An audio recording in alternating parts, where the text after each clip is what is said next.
కష్టమైనా, చేతిలో దీపం లేకపోయినా గుండె ధైర్యమే కవచంగా ధరించిన వాడిని కనుకే అన్నీ ఒక్కడే అయి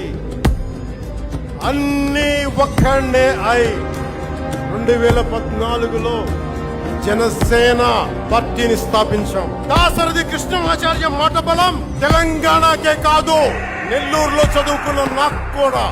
అందుకేనేమో అలా మన జనసేన జన్మస్థలం తెలంగాణ అయ్యింది, కర్మస్థలం ఆంధ్ర అయ్యింది.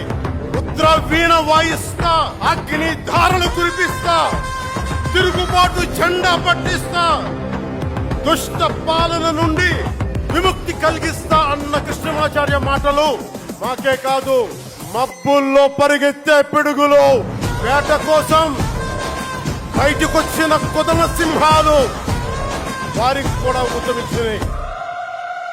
ఊతమివ్వబట్టే 24 ఎన్నికల్లో దాష్టీక ప్రభుత్వాన్ని దించి కూటమి ప్రభుత్వాన్ని, ఎన్డీఏ కూటమి ప్రభుత్వాన్ని గెలిపించారు. జై జై జనసేన.